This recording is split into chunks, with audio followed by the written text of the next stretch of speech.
Tous les Italiens vivent-ils vraiment encore chez leur maman et mangent de la pasta? La Hollande est-elle vraiment le pays de la fumette? Et pourquoi les Espagnols dansent-ils tous le flamenco après la corrida? En Europe, les stéréotypes ont la dent dure. Mais qu'y a-t-il de vrai? Je m'appelle Knekkebull. Je suis musicien, animateur télé et, comme tous les Suisses, absolument neutre. Enfin, nous allons sonder les clichés et redécouvrir notre chère Europe. Direction, la Suède. Je sais que les Suédoises sont très belles. Comment sont les Suédois? J'en ai jamais rencontré. Oh, je sais qu'ils ont une bonne démocratie, intéressante, avec beaucoup de droits sociaux. Ils seraient grands, musclés, blonds, aux yeux bleus. Ils ont un poisson archi bizarre, vraiment répugnant. Tu vois ce que je veux dire? Une infection. La fête de l'été.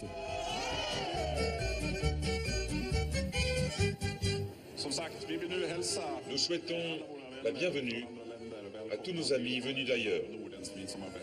Depuis toujours, les Suédois associent l'été et la fête du solstice d'été à la joie et la félicité. Nous sommes au Midsommar, la fête de la Saint-Jean. Et si j'ai bien compris, un très grand mât va être érigé ici, et les participants danseront autour. Et moi aussi.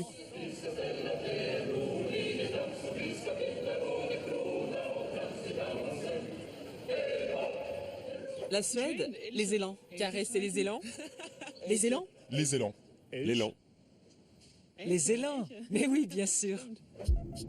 Alors suivons les panneaux en direction du nord.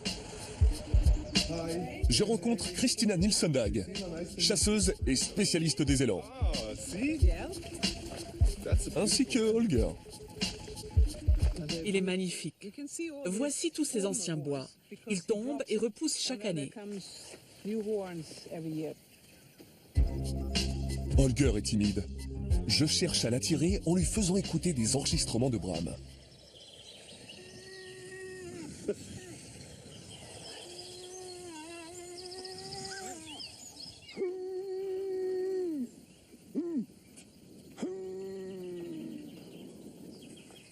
L'élan est le symbole national de la Suède. Mais à la fin du XVIIIe siècle, à l'époque de la Révolution française, il n'y en avait quasiment plus. Notre roi avait tellement peur d'une révolution ici en Suède qu'il a élargi la chasse à l'élan à toute la population, alors que jusque-là, c'était un loisir réservé aux riches et aux puissants. Le roi a décrété que tout le monde avait le droit de chasser. Les Suédois l'ont pris au mot et c'est comme ça que les cervidés avaient presque disparu. Il y a combien d'élans en Suède? 400 000 environ. La Suède est le pays qui compte le plus d'élans. Nous les aimons, nos élans. Un amour à la vie et à la mort. Les Suédois abattent chaque année 90 000 élans pour leur consommation. Vous avez déjà tué des élans? Bien sûr, plein. Combien? 5, 6. Vous voulez essayer? Je suis pas trop fan des armes, mais...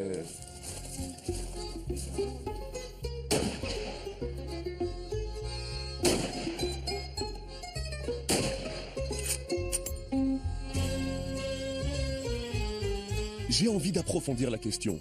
Rencontre avec Mathias Frehamar, ethnologue à l'Université de Stockholm.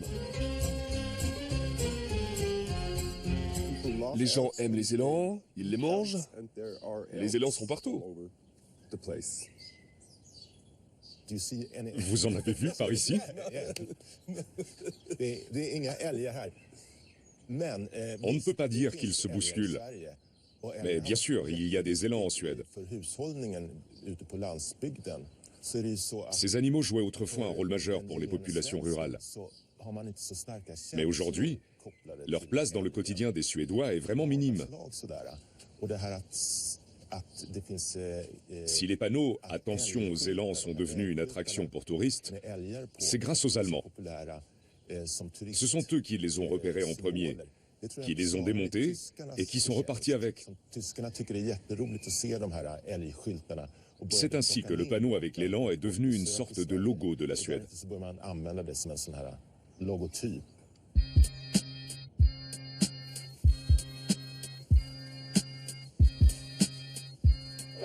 Alors, ils sont complètement différents de nous, parce qu'ils n'ont pas la même méthode de vie, pas la même éducation que nous. Ils sont plus libres. Une grande tolérance. Un très bon système scolaire. Plutôt ouverts d'esprit. Très libérés dans leur tête.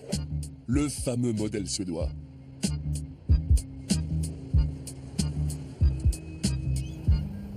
Petite visite dans une école maternelle qui se veut sexuellement neutre. Bonjour, je m'appelle Lotta. Bonjour, enchanté. Ravi de faire ta connaissance. Nous essayons de promouvoir la neutralité du genre depuis 1998. Et il nous a fallu un temps d'adaptation pour ne plus voir en nos élèves des filles ou des garçons, mais simplement des enfants. Il y a ce nouveau pronom. Hen. Vous l'utilisez? Oui. Vous pouvez m'en dire plus? C'est un pronom neutre. Il s'utilise aussi bien pour les hommes que pour les femmes, pour les garçons que pour les filles. Hen est une alternative à il ou elle. Nous voulons donner les mêmes chances à tous les enfants et élargir leur horizon. Est-ce qu'on peut dire que c'est typiquement suédois? Oui, d'une certaine manière. Depuis des années et des années, la Suède explore différentes pistes en matière de démocratie. Comme nous vivons en paix depuis très longtemps, nous avons eu tout le loisir de travailler sur des questions comme celle-ci. Nous avions le temps et l'argent pour le faire. Le fameux État-providence. C'est ça.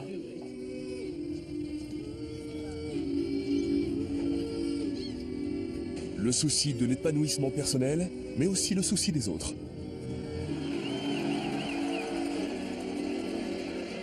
Dans les discussions, un autre mot revient systématiquement. Il y a ce mot, lagom. Juste ce qu'il faut. C'est ça. Le lagom prône la modération. Le ni trop, ni trop peu. Ce mot typiquement suédois nous vient des Vikings. À l'époque, tout le monde buvait dans le même gobelet. Il passait de main en main et on devait se débrouiller pour que personne ne soit lésé. Chaque membre de l'assemblée, lag, récupérait le gobelet, puis le faisait tourner, homme, après avoir bu autant que ses voisins. Autrement dit, la juste mesure, la gomme. Mais que se passe-t-il en Suède quand on n'est pas la gomme, quand on n'est pas intégré au collectif? Cette question me conduit dans le Grand Nord, sur le territoire des Samis, l'un des derniers peuples aborigènes.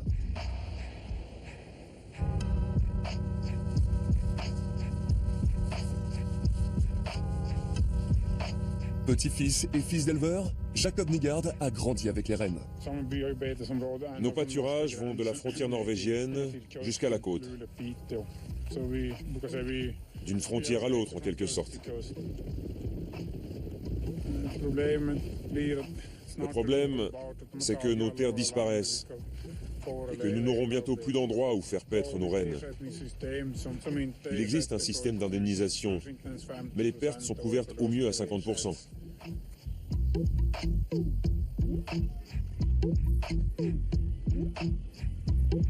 Pour en savoir plus, je provoque une rencontre avec un activiste sami. Je m'appelle Stefan Mikaelsson et je préside depuis 7 ans le Parlement Sami en Suède.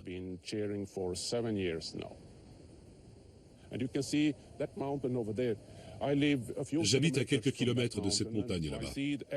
Et jour après jour, je vois disparaître l'héritage culturel des Samis. Notre peuple est menacé.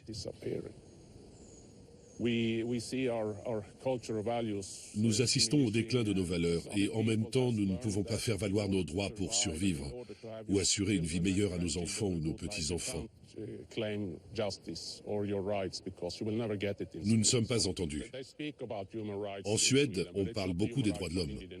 Le problème, c'est qu'ils s'appliquent à tout le monde dans le pays, sauf au peuple sami.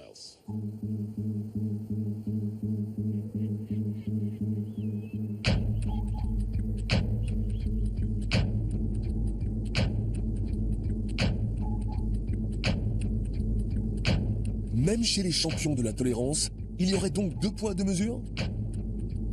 Une chose semble cependant réunir tous les Suédois. Suède, Ikea. Ce qui me vient en premier, c'est Ikea. Moi, je pense aurore boréale. Moi, je pense Ikea. Voilà. Ikea. Ikea. Ikea, c'est suédois? Ikea. Sinon, je vois pas.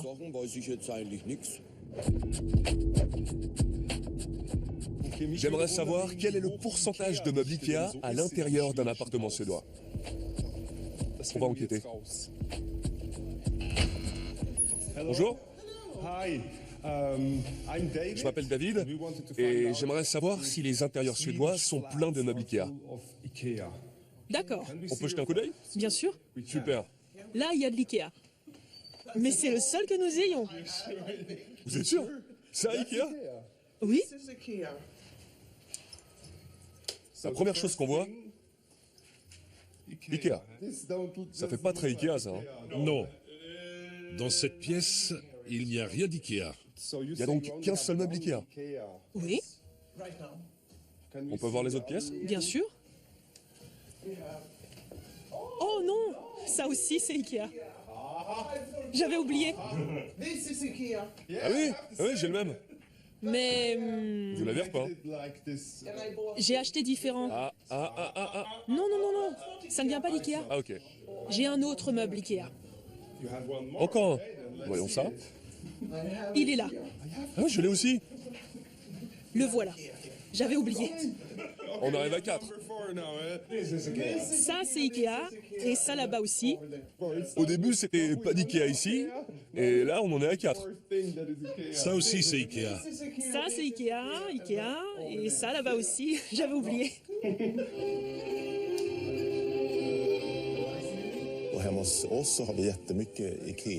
En Suède aussi, nous avons beaucoup de meubles Ikea. Ce qui est assez incroyable, c'est que l'entreprise a vraiment commencé à exploiter les stéréotypes de la Suède que lorsqu'elle a ouvert des magasins à l'étranger. C'est là qu'IKEA est devenue réellement suédoise. Car ce côté typiquement suédois se vend bien à l'étranger.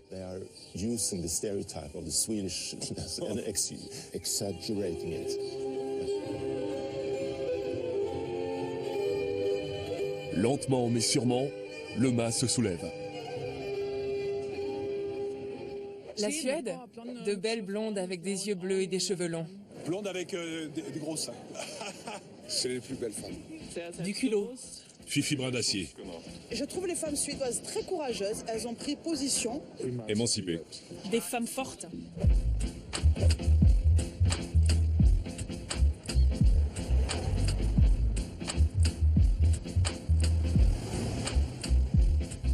Bonjour Zara, je suis David. Enchantée. De même. Zara Kellner a tourné un porno féministe. Tu peux nous résumer l'histoire en 2 mots? Tout commence ici, à cet arrêt de bus. Au petit matin, on voit une fille marcher, puis s'asseoir à côté d'un homme et poser la main sur sa cuisse. Lui est un peu gênée. Ensuite, le bus arrive et elle se met à imaginer tout ce qui aurait pu se passer. Puis elle se caresse dans le bus qui la ramène chez elle. Ouais, j'ai vu le film. Nous n'avions pas d'autorisation de tournage et il y avait pas mal de monde dans le bus. Du coup, elle a été obligée de faire ça. Discrètement, oui. Si un homme avait fait la même chose, ça aurait certainement posé problème. Forcément, car les hommes occupent en général plus d'espace que les femmes. Quand tu es assise dans un bus à côté d'un homme, il se tient le plus souvent comme ça, alors qu'une femme fera ça. Autre position typiquement masculine. Je ne m'assois jamais comme ça. Je fais ça, mais les hommes, eux, font comme ça. Sur ce point, j'ai un truc à dire. Pourquoi? À cause de ton jean C3? Je suis pas spécialement souple. Et quand je m'assois comme ça, j'appelle ça le casse-noix. Parce que ça me fait mal aux couilles. Ah, ok. Tu pourrais essayer comme ça. Ça serait un compromis. C'est mieux que ça, parce que ça, c'est trop. Je vais faire un effort pour l'interview. On voulait faire un film sur une femme qui dit « Salut, me voici ». Le film a été très mal reçu par une partie du public. Des hommes m'ont appelé pour me dire « Je vais te violer, petite salope. » Quoi? Oui, je t'assure. À cause de ce film? Oui, oui. Je pense que les hommes ont peur de perdre leur pouvoir. Tout le problème vient de là. S'ils menacent les femmes, c'est parce qu'ils flippent. Tu te considères comme féministe? Oui, bien sûr. Et toi, tu es féministe? D'une certaine manière. En Suède, dire je ne suis pas féministe est un tabou. Ici, il est naturel d'être féministe.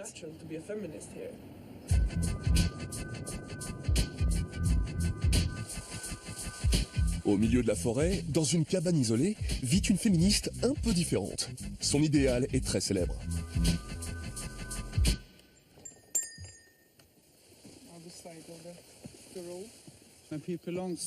J'essaie de vivre. Non, je n'essaie pas. Je vis comme Fifi Brin d'Acier. Elle fait ce qui lui plaît. Et la plupart du temps, c'est pareil pour moi. Comme elle, je ne me soucie pas de l'opinion des gens. Oui, Fifi est mon idéal.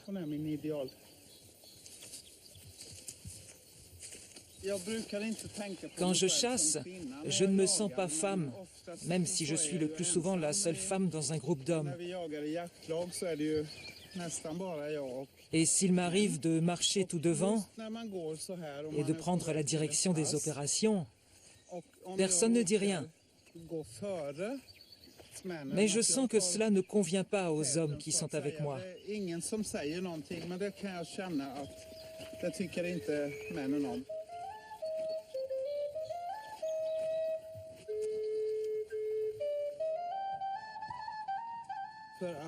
Il n'y a rien de plus sain que la chasse pour se nourrir.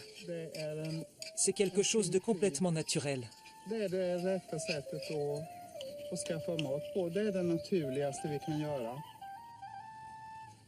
Tu veux du sel? Un panonceau manuscrit attire mon regard. Tu peux traduire ce que ça veut dire? Den kvinna som slår sin man håller sig rask och rörlig. Frapper son homme, rien de tel pour garder la forme? La forme. Et le pouvoir. C'est à peu près ça. Il est grand temps pour moi de partir. Si je frappe, c'est seulement sur le ring. Et j'ai rendez-vous avec Michaela Loren, championne du monde de boxe. Bonjour Michaela, ravi de te rencontrer. Bonjour, comment vas-tu? Je suis un peu nerveux. Pourquoi? Parce qu'il va falloir combattre. On pourrait pas juste parler, non? Je vais être sympa, promis. J'espère bien.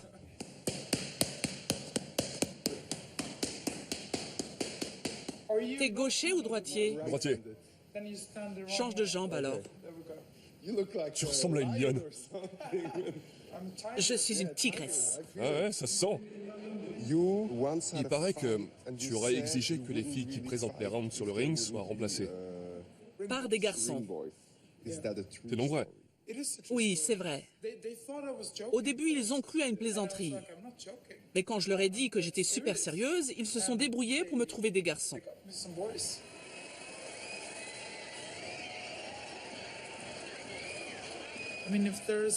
Pour un combat féminin, ça me paraît normal qu'il y ait des garçons qui défilent sur le ring.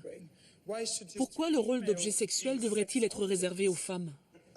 Comment les gens ont-ils réagi? Tout le monde a adoré, personne ne s'est plaint, à part peut-être quelques hommes âgés. Idées progressistes, égalité homme-femme, tout ça c'est typiquement suédois? Oui, je crois. Les Suédoises sont des femmes fortes. Elles n'ont pas peur de se faire une place et de réclamer leur dû.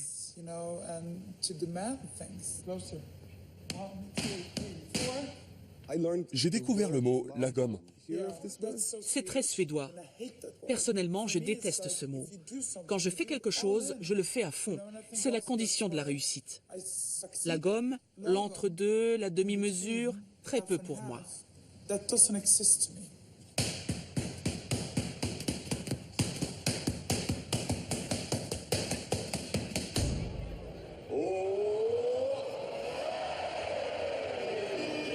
Ok, les Suédoises sont des fortes femmes.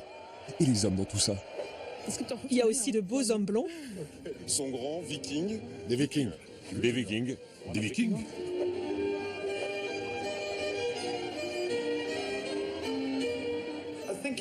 Les hommes suédois sont plutôt conciliants. Ils laissent les femmes s'épanouir et se réaliser. Et ça, pour moi, c'est aussi une force. On peut être fort de différentes manières.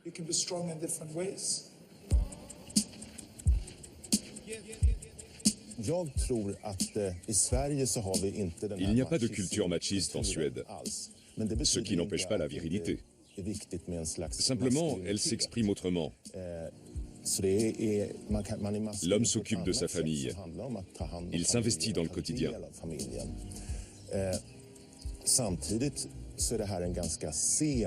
On a assisté à un renversement du stéréotype de l'homme suédois, car à l'origine, il y avait beaucoup de guerriers, de rois, de vikings, qui, eux, étaient plutôt machos.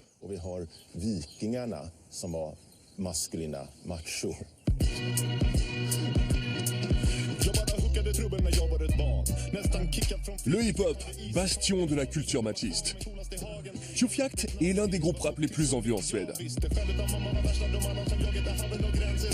Le lagom est-il compatible avec le rap?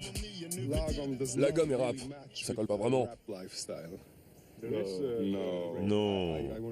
On a envie d'être juste le contraire de lagom, le plus grand. Les rappeurs suédois ont toujours un petit côté ironique. C'est notre côté lagom. Les vikings, ça fait quand même plutôt penser à des mecs qui se la pètent, qui exhibent leur or.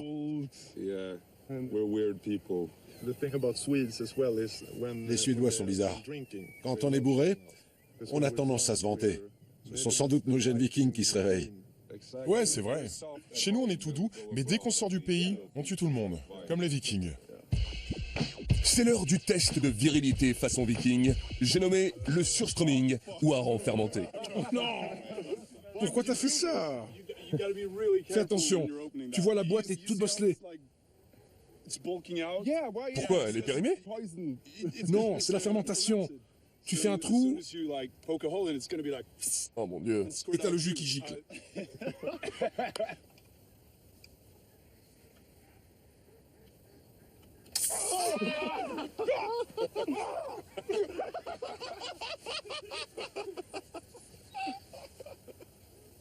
Oh mon Dieu! Je peux sentir? Oh, sans mon doigt.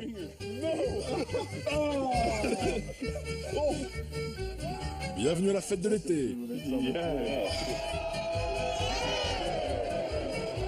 Et voilà le travail. Le mât tient enfin debout.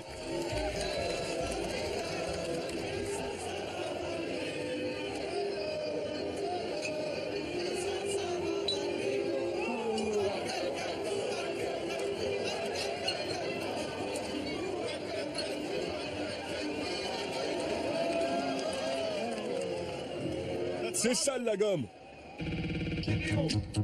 Alors, qu'en est-il vraiment du grand viking blond aux yeux bleus, passionné d'égalité, mais aussi d'élan?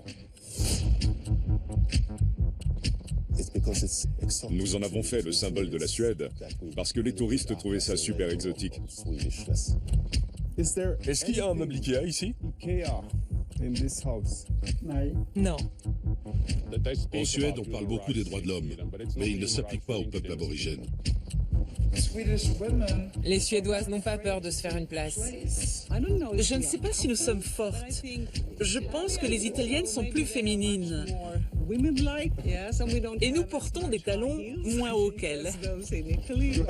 Mais vous avez des fusils?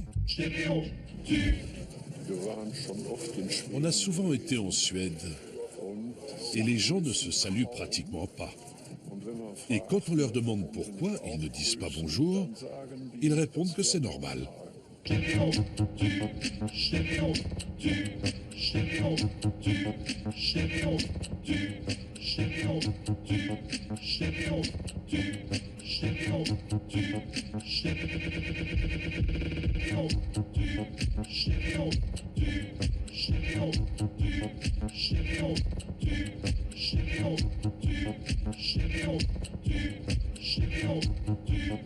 Shit.